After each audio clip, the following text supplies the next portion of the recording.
Emmanuel Macron, dans son interview avec Darius Rochebin, un journaliste, a qualifié la Russie de prédatrice, oubliant l'héritage du passé colonial français lui-même. Merci d'être là ce soir.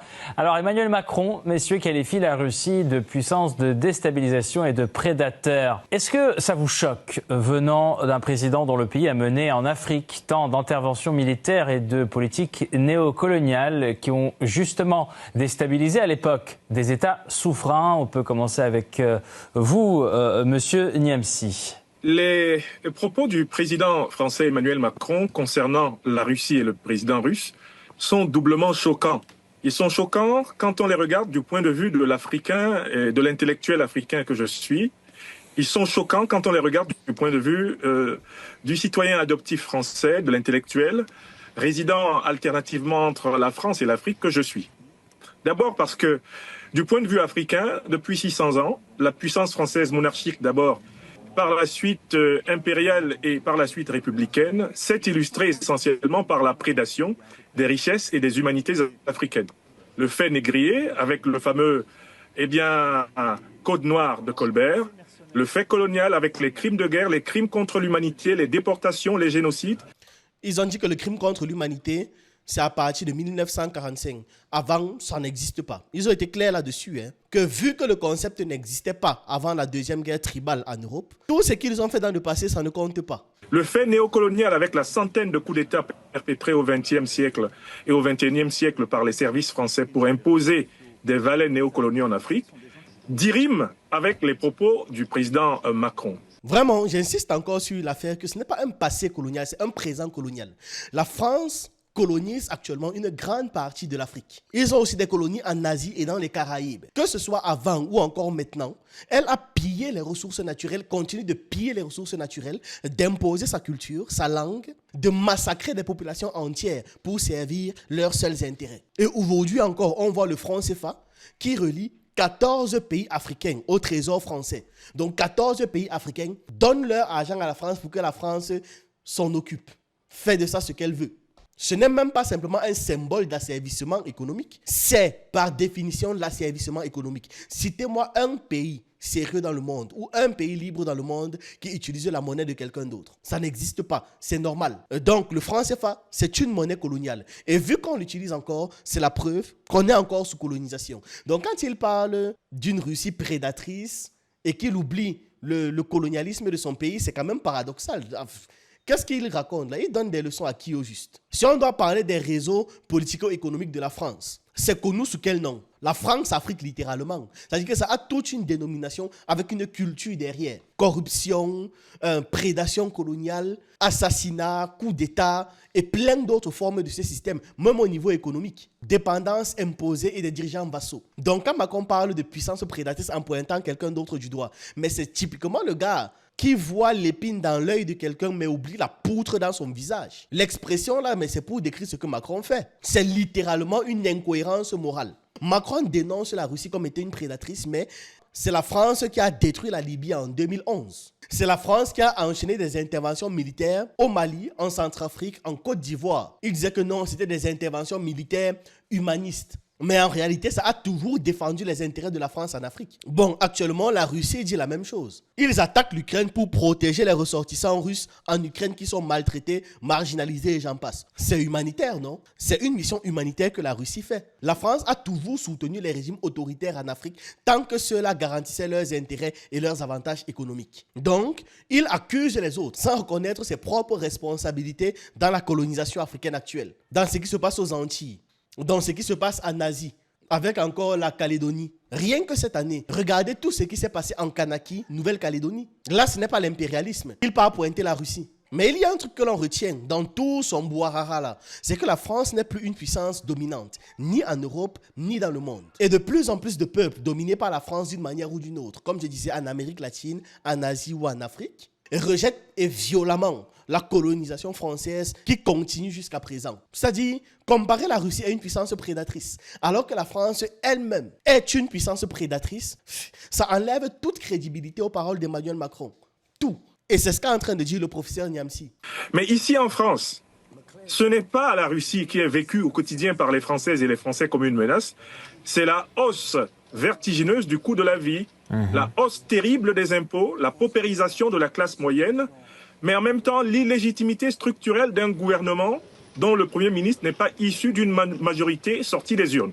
Je vous rappelle qu'en France, c'est le nouveau Front populaire qui avait gagné les élections législatives, et ce n'est pas lui qui gouverne. Donc, à quel titre le président Macron peut-il vouloir dresser la Russie comme ennemie de l'Europe, ennemie de la France, alors même qu'en France, l'expérience est que ce sont les politiques ultralibérales qui sont menées, qui sont ennemies du peuple, et qu'en Afrique, c'est le système néocolonial de la France-Afrique qui est décrié et qui a valu d'ailleurs le délogement des armées françaises du Mali, du Burkina Faso et du Niger. Ce qu'il dit là, c'est totalement vrai. Hein. Du point de vue d'un Français lambda, effectivement, ce n'est pas la Russie le belligérant, ce n'est pas la Russie la puissance prédatrice.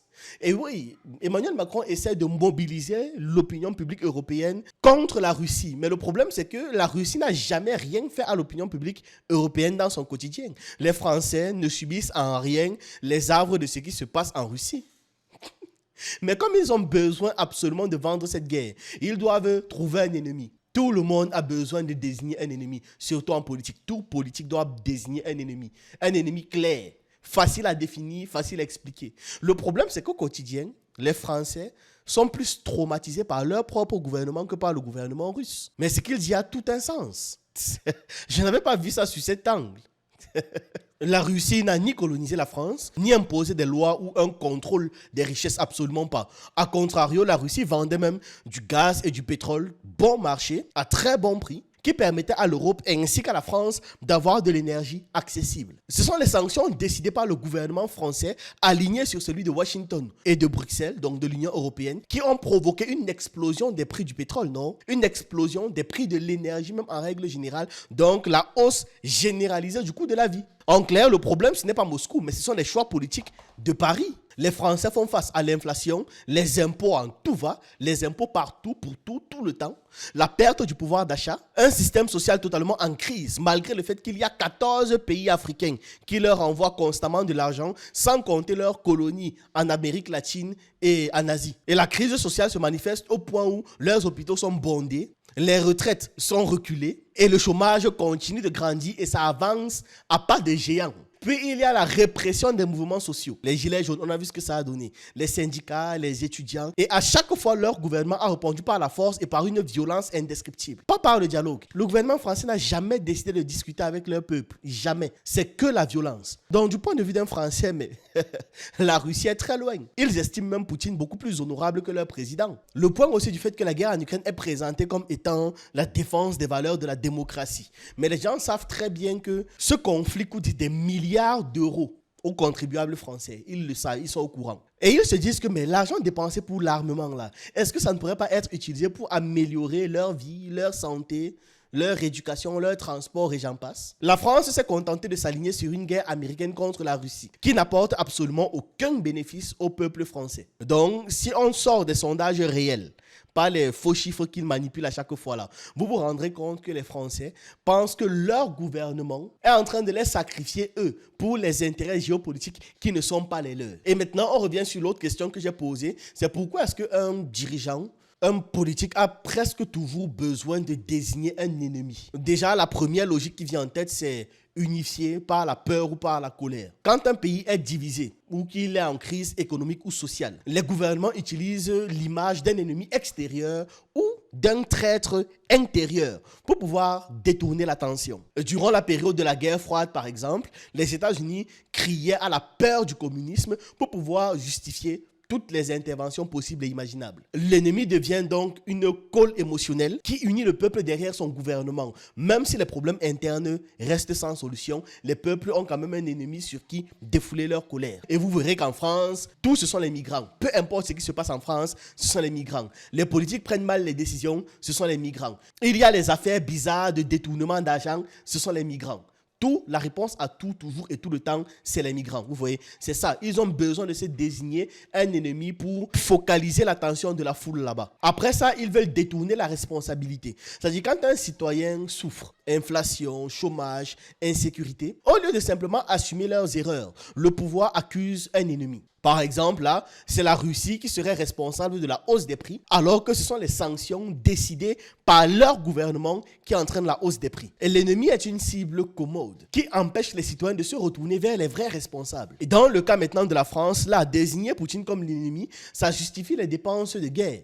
Les dépenses militaires. Un ennemi permet la légitimité des budgets militaires énormes, indécents, la restriction des libertés pour des questions de sécurité, de surveillance et blablabla, des alliances stratégiques et des interventions à tout va. Le truc, c'est que sans ennemis, ce serait beaucoup plus difficile de pouvoir justifier les dépenses militaires, les interventions et blablabli et blablabla. Sans parler du fait que tout ça permet de décaisser des sommes. Et ces sommes-là peuvent être détournées dans le surcontrôle administratif des raisons de sécurité évoquées. Parce qu'un argent qui se détourne, vous ne pouvez pas poser des questions. C'est secret défense. Il faut qu'on comprenne que la politique fonctionne avec des récits. L'homme politique doit incarner le porteur d'un peuple, d'un idéal. Mais pour protéger, pour porter un projet, pour être le protecteur d'un peuple, il faut bien une menace. Donc s'il n'y en a pas, il en crée une. Pas d'ennemi égale pas de héros. Or, il veut être le héros. Voilà. Merci, monsieur Niamsi. Monsieur Guillet, alors justement, je vous adresse cette question. À quel titre Emmanuel Macron prend les rênes dans ses critiques de la Russie? Est-ce que vous pensez que la France elle-même tient tous ses engagements envers les peuples africains aujourd'hui? Oui, en écoutant M. Macron, on pense qu'il se regarde dans un miroir, il se regarde. On pense qu'à la limite, c'est lui-même qui l'écrit. Parce que quand il décrit un État qui ne tient pas ses engagements, un État, on va dire, impérialiste qui mange et avance, c'est clair. Aujourd'hui, le visage des impérialistes, en tout cas, nous, ce que nous vivons en Afrique, c'est tellement en Afrique. Ouais, la connexion Internet de chez nous. Ouais, ça... Mon frère, il te comprend tellement. C'est-à-dire que tu dois même présenter pour un grand média. Les gars te font confiance. Ils t'appellent. Ils attendent ton intervention. Regarde alors ce que la connexion nous fait. Je suis sûr que c'est Orange au Sénégal. Il y a Orange au Sénégal. Attendez, vérifiez. Voilà. Il y a Orange au Sénégal. C'est le travail de Orange. On a la mauvaise connexion comme ça partout. Vous voyez? Il ne peut même pas bien s'exprimer. On ne peut même pas analyser ses dires. Parce qu'on n'entend rien. Ça saute tout le temps. Vous voyez comment on souffre? Le visage de l'impérialisme, c'est la France. Aujourd'hui, moi, j'ai l'impression que Macron se regardait dans une glace et décrivait la France, qui n'est pas, pour lui, comme il dit, un partenaire de confiance. Et c'est un partenaire qui a été, comme l'a bien dit M. Niamsi, si je vais pas revenir sur l'histoire, un prédateur historique de nos pays. Un partenaire de confiance parce que qui nous a dupés lors de nos indépendances en continuant. Ouais. Je suis obligé de le couper seulement, on n'entend rien. Désolé le frère, désolé. Aujourd'hui, pour nous, comme il le dit, la France n'est pas un interlocuteur de confiance pour nous. Au moins, on a compris dans les grandes lignes qu'il dit que Macron, en parlant de la Russie, était en fait en train de se regarder dans le miroir. Parce que dans les faits, c'est la France qui est prédatrice, pas la Russie. Monsieur Niamsi, est-ce que vous pensez que, comme le dit votre collègue, monsieur Guillet, la France contrôle-t-elle encore certains aspects de souveraineté, de monétaire, financière, économique des pays africains? La France contrôle encore tout. Elle a encore la main. Est-ce que vous croyez au fait que la France continuera à s'émisser dans les affaires intérieures de l'Afrique comme elle l'a fait auparavant? J'attends déjà la réponse saillante et tranchante du professeur. La Ve République française a été construite sur une défaite intellectuelle. L'incapacité de l'élite politique française à concevoir la puissance française sans l'exploitation injuste de l'Afrique. Cette exploitation injuste s'est traduite par une occupation militaire de longue durée qui est en train d'être réorganisée et invisibilisée, mais qui n'est surtout pas en train d'être arrêtée, par 15 pays africains soumis à une monnaie contrôlée par la Banque de France, qui est un véritable poste de péage scandaleux sur les économies africaines, le franc CFA. Cela s'est traduit par l'émission dans la désignation des dirigeants africains, y compris par des fraudes électorales, des viols constitutionnels, des coups d'État sanglants et des manipulations des opinions. Oui, il n'y a pas le pull-up. Je savais que la réponse du monsieur allait être sanglante. Qui, pendant très longtemps, ont empêché plusieurs pays africains de poursuivre le chemin de la liberté et du droit fondamental des peuples à disposer d'eux-mêmes, qui avait été proclamé par la Société des Nations et par la suite l'Organisation des Nations Unies. Dis-le. Nous sommes choqués, nous qui observons de manière critique et scientifique Oui, dis-le. l'histoire politique africaine et l'histoire mondiale, d'entendre de la bouche du président français décrivant l'action de la Russie qui se défend contre l'avancée de l'OTAN à travers l'Ukraine. Une avancée qui menace sa sécurité, comme l'a reconnu le défunt pape François Ier. Dis-le, dis-le. Parce que oui, nous sommes choqués que ce soit la France qui ose sortir une phrase pareille. Nous sommes étonnés d'entendre le président Emmanuel Macron utiliser une terminologie qui est une autodescription du néocolonialisme, du colonialisme français. Mince. C'est-à-dire le gars s'est décrit à la perfection mais accuse les autres. L'inversion accusatoire, mince. Pour l'appliquer à la Russie, avec laquelle les Africains n'ont pas cette expérience de traite négrière, de colonisation, de néocolonisation et d'impérialisme. Est-ce que vous pensez également, M. Gué, que de la part du président français, ça pourrait être également une stratégie de diversion pour détourner l'attention de l'opinion publique, justement, française, des crises internes du pays, social, économique et politique, quand on sait les problèmes économiques que endosse le pays actuellement? On a déjà répondu à cette question et comme de toute façon, la connexion gratte et que ça dérange, on va zapper. Mais oui, globalement oui. Et on l'a déjà expliqué. Merci à tous les deux, messieurs. Je rappelle, le professeur Franklin Niamsi, président de l'Institut de l'Afrique des Libertés, en direct depuis la Normandie, et Souleymane Guillé, délégué général du FRAPP, en direct avec nous ce soir depuis Dakar. Merci encore, messieurs, de nous avoir aidés à décortiquer ces propos, parfois déplacés, bien sûr, du président français. Merci encore. Moi, je dirais des propos toujours déplacés. Mais au moins, ces prises de parole font en sorte que certains prennent conscience de la manière dont on nous perçoit dans le monde. C'est-à-dire des gars qui ne prennent jamais leurs responsabilités à main, mais demandent aux autres d'être responsables. Alors que, comme Franklin Niamsi disait, la Russie ne fait que se défendre de l'expansion de l'OTAN. Là où nous, on nous attaque continuellement, chaque jour, chaque seconde. Nos économies sont contrôlées, notre éducation est contrôlée, notre culture est contrôlée. Mais c'est la France qui part parler de l'impérialisme russe. La défense du professeur Niamsi a été limpide, saillant comme d'habitude, avec des mots qui me plaisent. C'est intéressant de les entendre, clairement exprimés et non pas avec le verbiage politique habituel. Bref, c'est ce que j'avais à partager avec vous dans cette vidéo. Dites-moi ce que vous en pensez en commentaire. J'attends vos avis, vos analyses sur la déclaration d'Emmanuel Macron. Roue libre en commentaire, vraiment. Dites ce que vous pensez et on se retrouve une prochaine fois.